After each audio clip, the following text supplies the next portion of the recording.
ሰላም ጤና ይስጥልን እንደምን ቆያችሁ የተወደዳችሁ የክራይስት አርሚ ቲቪ ተመልካቾቻችን ከክራይስት አርሚ ቴሌቪዥን የዜና ሰዓታችን ላይ እንገኛለን። ለዕለቱ ከተመረጡ ዜናዎች ጋር ኢየሩሳሌም በዳዳ ቆይታ አደርጋለሁኝ። አብራችሁን ቆዩ።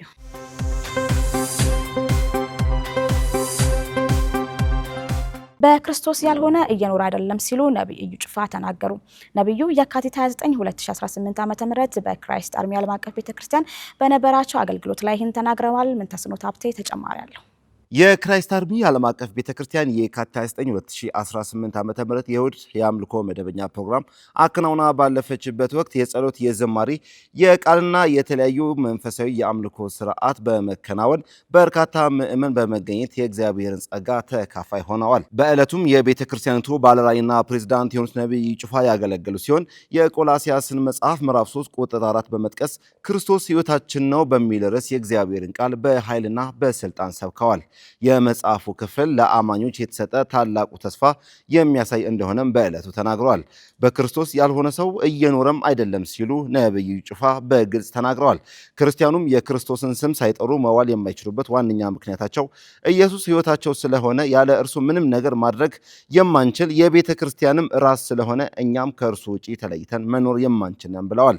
አክለውም ነብዩ ጩፋ በስብከታቸው ጊዜ እንዳሉት ኢየሱስ ሲባል ሁሉም ነገር ይስተካከላል፣ እርሱ ሕይወት ሰጪ ብቻም ሳይሆን ራሱ ሕይወት ነው በማለት እኛም ውድድሩ ሳናስገባው ከልክ በላይ እንወደዋለን ሲሉ ገልጸዋል። አሁን ላይ ያለው ነገር ምንም እንኳን ምቹ ባይሆንም ሕይወታችን የሆነው ክርስቶስ ዳግም ሲመጣ ወደ ተዘጋጀልን መኖሪያ ይወስደናል። በዚያም ጊዜ ሕይወታቸውን ክርስቶስ ያደረጉ ከጭንቅ ሲያወጣ፣ ሌላው ላይ ግን ይባሱ ጭንቅ ይሆናል ሲሉ የመጽሐፍ ቅዱስን ቃል እያጣቀሱ አስረድተዋል። በአጠቃላይ ክፍሉ 3 ሐሳቦችን የያዘ ሲሆን የመጀመሪያው ክርስቶስ ሕይወታችን ነው፣ የሁለተኛው ክርስቶስ ዳግም ይገለጣል፣ የሶስተኛው ደግሞ አማኞች ከእርሱ ጋር በክብር ይገለጣሉ የሚል መንፈሳዊ አስተምህሮቶች አሉት በማለት አብራርተዋል። በመጨረሻም አማኞች በቅድስና እንዲኖሩ በተስፋ እንዲጸኑና የክርስቶስን መገለጥ በእምነት እንዲጠባበቁ የሚያሳይ ሲሆን እኛም የክርስቶስን መገለጥ በእምነት በተስፋ በቅድስና እንጠባበቅ፣ ያን ጊዜ አብረን እንገለጣለን ሲሉ የዕለቱን የስብከት ጊዜያቸውን አጠቃለዋል።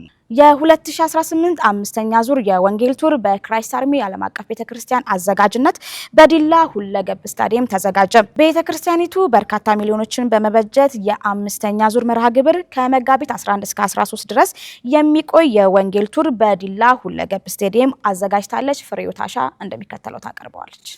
የክራይስት አርሚ ዓለም አቀፍ ቤተክርስቲያን ከክራይስት አርሚ ቲቪ ኢትዮጵያ ጋር በመተባበር በዲላ ሁለገብ ስታዲየም ለ3 ተከታታይ ቀናት መንፈሳዊ ኮንፈረንስ ማዘጋጀቷን አስታውቃለች። በክራይስት አርሚ ዓለም አቀፍ ቤተክርስቲያን አማካኝነት ከሚደረጉ ፕሮግራሞች መካከል በሀገሪቱ ከሚገኙ በተመረጡ ከተሞች እንዲህ አይነቱ ፕሮግራም ሲሆን በ2018 ዓመተ ምህረት የአምስተኛ ዙር ድግሷ እንደሆነም ቤተክርስቲያኒቱ ገልጻለች። ይህ ኮንፈረንስ ባለፉት ወራት ውስጥ በወላይታ፣ በነቀምት፣ በአዳማና በሚዛን አማን የተካሄደ ሲሆን ከዚህ በመቀጠልም በሌሎች ከተሞች ላይ እንደሚቀጥልም ተመላክቷል። እስካሁን በተደረገው ኮንፈረንስም ላይ በሺዎች የሚቆጠሩ ወደ እግዚአብሔር መንግስት ተቀላቅለዋል። ሚሊዮኖች በተገኙበት የእግዚአብሔርን ወንጌል በኃይልና በስልጣን ተሰብኳል። በርካቶች ከጠላት እስራት ተፈተዋል፣ ከበሽታም ተፈውሰዋል። በዲላ ሁለገብ ስቴዲየም በሚደረገው መንፈሳዊ ኮንፈረንስ ላይ የክራይስት አርሚ ዓለም አቀፍ ቤተክርስቲያን ፕሬዝዳንት የሆኑት ነብይ እዩ ጩፋ የእግዚአብሔርን ቃል እንደሚያገለግሉ የተገለጸ ሲሆን የቤተክርስቲያኒቱ ዘማሪያን ከተጋባዥ ዘማሪዎች ጋር በመሆን የዝማሬ አምልኮ ጊዜ እንደሚኖርም ተመላክቷል። በፕሮግራሙ ላይ የእግዚአብሔር ወንጌል በኃይልና በስልጣን ይታወጃል። በአጋንንት እስራት ውስጥ ላሉ ለህሙማንና ለሀገራችን ኢትዮጵያም በኃይል ይጸለያል። በእነዚህ በተጠቀሱት 3 የክብር ቀናት ላይም ጊዜያችሁን በማመቻቸትና ወዳጅ ዘመዶን በመጋበዝ የእግዚአብሔርን ጸጋ ተካፋይ እንዲሆኑ ቤተክርስቲያኒቷ ጥሪዋን አቅርባለች።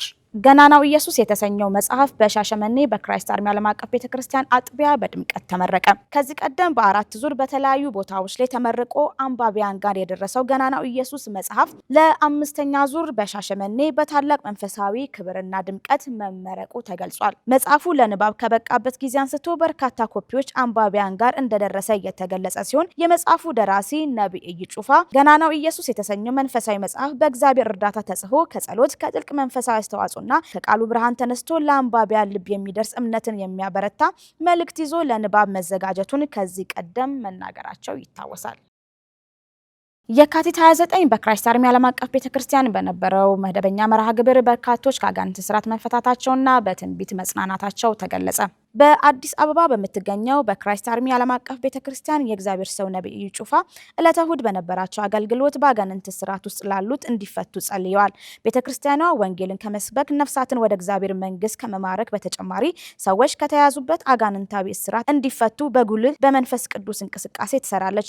በዕለቱም ነብዩ በጉባኤ መካከል እየተዘዋወሩ በሚጸልዩበት ወቅት ሰዎች ከድግምት፣ ከመተት፣ ከዘር ማንዘር ከሚመጣ በሽታን ከሚያስቀምጥ እንዲሁም ከተለያየ አጋንንታዊ እስራት ወንዶችና ሴቶች ነፃ ሊወጡ ችለዋል። በተያያዘ ዜና በዕለቱ የእግዚአብሔር ሰው ነብይ እዩ ጩፋ በመንፈስ ቅዱስ ምሪት ትንቢታዊ መልእክትን አስተላልፈዋል። ግለሰቦችን በምሪት ስማቸውን በመጥቀስ ስላሉበት ሁኔታ እንዲሁም በቀጣይ እግዚአብሔር በህይወታቸው ስለሚሰራው ስራ በግልጽ ሁኔታ በማብራራት አገልግለዋል። ተመልካቾቻችን ከክራይስት አርሚ ቴሌቪዥን ለሳቱ የነበሩን ዜናዎች እኚህን ይመስሉ ነበር። ከመላው የስቱዲዮ ባለሙያዎች ጋር በጋራ በመሆን እኔ ኢየሩሳሌም በዳዳ ዜናዎችን ወደ እናንተ አድርሻለሁ። ከቀሪ ከክራይስት አርሚ ቲቪ ፕሮግራሞቻችን ጋር መልካም ቆይታ እንዲሆንላችሁ እመኛለሁ። ሰላም።